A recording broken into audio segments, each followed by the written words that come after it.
Ndabaramukije mwebwe mwese mwahisemo kudukurikira kaze muri ano makuru mu Kirundi duhera ku ngingo nkuru ziyagize.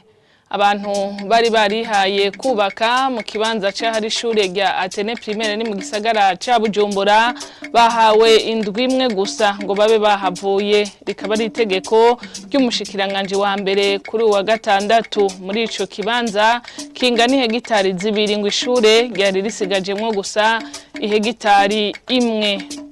Ibinyamakuru ngo bifise uruhara ntangere mu guteza imbere umukenyezi mu muryango, mu kibano no mu gihugu, bikaba vyamenyeshejwe n'ujeje gushira mu ngiro umugambi wishira hamwe Search for Common Ground wo gushigikira no gufasha abakenyezi kwiteza imbere. Akaba hari mu ruganda rwahurije mu ntara ya Rumonge abamenyesha makuru n'abakora imigambi y'iterambere mu ntara z'Amakamba na Rumonge. Murabikurikira mu kanya mw'idonido ryano makuru.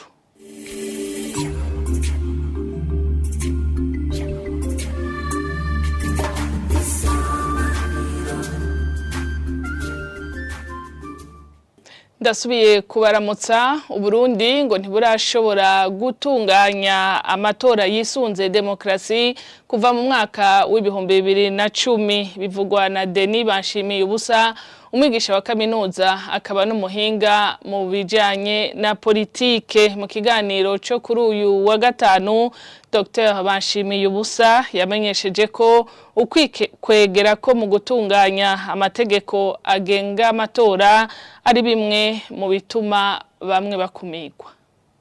Mu Burundi na cyane kuva mu mwaka w'ibihumbi 2010 yatunganijwe hakurikijwe itegeko rigenga amatora ryo mu bihumbi 2009. Icyatumye mvuga yuko atamatora yisunze ivya demokrasi vy'ukuri yigeze aba nuko igihe habaho iryo tegeko rigenga amatora hagiyemwo ingingo zitari nke zije ziteye kubiri n'ibwirizwa nshingiro ryari rihari kandi ziteye kubiri n'ingendo ya demokrasi. Bigaca rero bikogwa nuko wasanga urubuga rwa politike gugaye rutarekuriwe yuko abifuza kuja mu matora bose guhiganwa bashobora kuruja kuko bifuza, bigatuma rero usanga umengo bamwe bagiye mu matora baja basanzwe bari imbere ugereranije naho abandi bagiye guhera. Kuko murumva nk'umaze imyaka 5 we agendera bene gihugu, nawe ukamara imyaka 5 barakubujije kugendera bene gihugu, mugiye mu matora urumva ko aba yaramaze kukuja imbere. Nico gituma ico gihe muba mugiye mutangana naho ntidushobora kuvuga demokrasi. Mu gutunganya amategeko agenga amatora abayashiraho kenshi na kenshi usanga arabari ku butegetsi bagerageza gukora ibishoboka vyose kugira ngo amatora bayafate mu minwe kandi bayagenzure uko abakosa takaruna kamwe kabacitse. Kumbura ivyo umuntu yovuga yuko bitari bibi, mugabo igiheza kiza nuko usanga bafise umutima wo gushaka kuguma ku butegetsi uko bigenda kose. Ugasanga rero rimwe na rimwe bagiye mu vyo gukumira abandi kandi ugasanga babakumiye bidaciye no mu mategeko, aho kubareka kugira ngo bose bafatwe kumwe mu bijanye no guhiganwa hanyuma uwutsinze abari we aja ku butegetsi. Ikiringo c'indwi imwe gusa nico catanzwe ku bari bubatse mu kibanza c'ahahoze ishure Atene Primaire, ubu hari ishure rya Esta ngo babe bahavuye. Yakaba ari ingingo yashikirijwe n'umushikiranganje wa mbere w'u Burundi mu bikorwa byo gushira uruzitiro muri ico kibanza. Mu bikaba bibaye inyuma yaho uburinganire bw'ihegitari zibiri iryo shure ryari rifise hasigayemwo gusa ihegitari imwe. Umuyobozi w'iryo shure Izaimbo Nihankuye agashima kubona basubijwe ikibanza cabo. ibi bikorwa byo kuguruza icese inyubako ya clôture y'iri shuri ryacu rya Esta mu kibanza abantu benshi bari bazi hiswe kuva kera Atene primaire. Ubuye hakaba hari ishure abakera bazi ryitwa Esta ryahora hari ya Mukamenga ryari NS. Igihe rero iryo shuri ryahaza risubiriye primaire yari hari muri 2003 wasanze ahaniniya iri shuri rimaze kwibwa amatongo. Hanyuma dutangura kuvyiga kurondera ababizi tubabaza tubahanuza y'abari baradukoreye mu ngata bari baratanguye kuhaburanira amatwebwe turatangura turavyinjiramo kandi by'ukuri turashima gose ko dusozereye uyu mwaka wa 2023 aha hantu hari haribwe hose hagaruriwe ishuri hakaba ari kibanza kingana ni hegitare n'inusu nuba ko ari ahantu hanini ya cyane ishuri ahantu yari isigaranye yari hegitare imwe gusa kubera hagitangwa ngaha aye hari hegitare zibiri n'inusu hafi urabona yuko ahanini ya cyane hari haratwawe n'abantu rero ubuye turanezerewe yuko kibanza cari caribwe cagaruriwe ishuri uko mubibona tukaba turiko turagira clôture ribaze yuko abanyeshuri bazogaruka ngaha aye tugeze kure tugira dukrotire hano ntagira abantu bazosubira binjira indani ngo batware amatongo ya leta mu mategeko agenga amatongo ya leta ntashobora guhabwa umuntu yigenga mu gihe igikorwa leta yahageneye kiriko kirakogwa rero twaricaranye nabo bantu bari barahihaye amatongo turabereka amategeko icavuga bamwe barabibona baraheba abandi baranana muga bose barahebujwe. Amakuru twabateguriye harabandanya ibinyamakuru ngo bifise uruhara ntangere mu iterambere ry'umukenyezi mu muryango mu kibano ndetse no mu gihugu. Emmanuel Ndacayisaba ajejwe gushira mu ngiro umugambi wishira hamwe Search for Common Ground wo gushigikira no gufasha abakenyezi kwiteza imbere ni wabivuga hakaba hari mu ruganda rwahuje mu Rumonge abamenyesha amakuru n'abakora imigambi y'iterambere mu ntara za Makamba na Rumonge n'inkuru tubaza Jean Pierre Misago.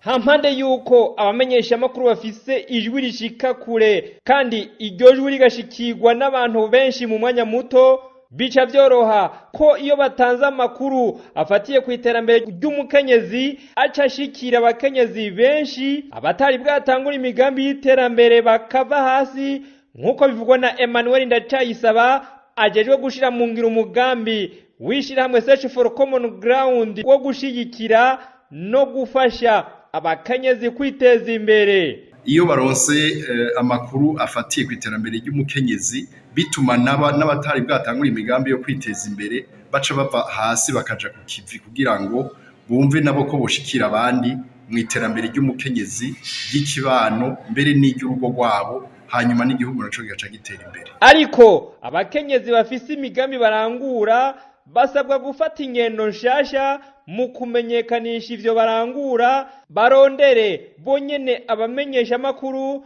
nkuko Emmanuel Ndacayisaba abandanya bivuga.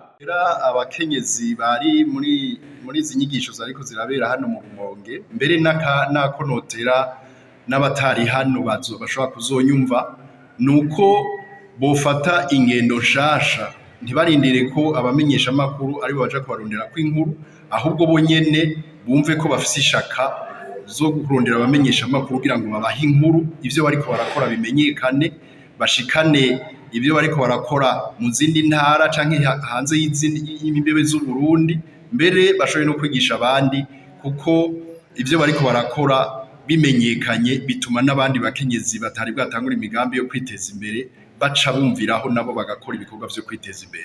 Abakenyezi ndetse n'ugwaruka bafise imigambi ibateza imbere barangurira mu makomine amwe y'intara za Makamba na Rumonge bari bitavye ubwo ruganda rw'iminsi ibiri biyemeza ko kuva ubu bagiye kuzorondera bonyene abamenyesha amakuru kugira ngo bamenyekanishe ivyo barangura batarindiriye ko abamenyesha amakuru baza kubarondera kwa makuru bongere bagwize ibibanza bumbiririzamwo intahe z'abiteje imbere. Kubibaraba abamenyesha amakuru biyemeza kugwiza amakuru n'ibiganiro bijanye n'ubwigenge bw'umukenyezi mu iterambere guha umwanya kurusha uko vyahora mu bimenyesha amakuru abakenyezi bavuga ivy'iterambere batibagiye guhindura isura y'umukenyezi berekane ko nawe afise uruhara ntangere mu iterambere.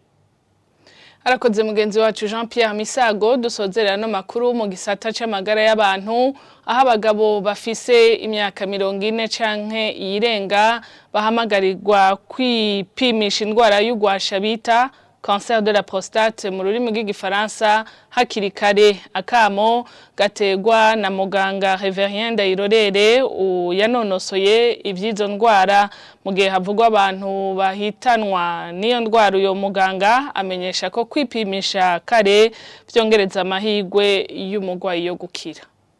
Ni indwara ihari ifata abagabo mu bisanzwe barengeje imyaka 50. Mugabo hariho nabifata batashikana iyo myaka bivanye nuko bafise ivyuririza umuryango bimwe bita les antécédents familiaux mu Gifaransa. Iyo ndwara rero isanzwe ifise kwiyoberanya kudasanzwe kuko iri mu bihimba bine byo bita stade mu Gifaransa. Umugwayi akiri ku stade ya mbere canke ya kabiri bashaka nta kimenyetso na kimwe bafise. Nta kimenyetso na kimwe bafise babaye umugabo ameze nk'abandi bose. Kugira ngo umuntu tumuronke twebwe aje kwa muganga no kuvuga ko ageze mu bigero uvuga stade ya gatatu n'ya kane bice bibiri bya nyuma. Muri ico gihe rero agira ibimenyetso co kimwe n'undi wese afise ibivyimba byo muri prostate byo navuze ivyimba bisanzwe ira uburakari byo adenome. Ibimenyetso ni bimwe no kuvuga ibimenyetso nyamukuru no kuvuga ko umuntu agira ingorane zo kwihagarika ku manda mutoya no kuvuga akeshi na keshi umuntu abyuka mu ijoro keshi cyane mu gice cya kabiri cy'ijoro agiye niya bishatse kandi haraho bamwe babanza kurindira marumwe yatatangwa gusoba amatangwe gusoba naho nyene hakaza duke akikanira mu gutangura canke mu guheza canke mu kuva mu ntango gushika indaheza agasoba yikanira kubera haza duke haho no mu iyo bigeze ku rwego ibimenyetso bimaze iminsi umuntu yashika akanavyuka canke no kumurango nyene akarondera gusoba bikankumwe kwibwara burundu. Abantu benshi baza kwa muganga twe benshi ngahe wacu kubera urugero rw'inyigisho zijanye n'ivy'amagara y'abantu ruri hasi. Abantu twe dukunda kubaronka kuri urwo rwego aho vyiyugaye batashobora gusoba niho baca baza bariruka umuntu amupimye asanga yamaze gufatwa n'iyo ndwara. Indwara y'abantu bashikana imyaka 50 irenga mu gihe atavyuririza ivyo muryango bafise.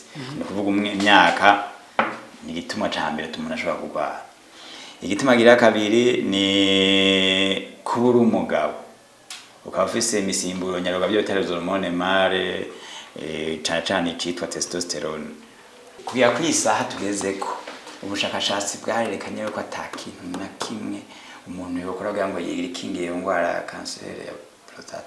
Cancer izangi zindi cancer zo cy'umuntu yokora kugira ngo yikinge n'inke byose yokora kugira yikinge amandi ma cancer yose no kuvuga iki umaze kwenza imyaka 50 kwirinde kurya inyama zitukura keshi kwihatira kubyamwa n'utu n'imboga kugira siporo ukagabanya inzoga ziri alcoholize nyinshi no kuvuga kwira ijambo rimwe kugira imibereho myiza.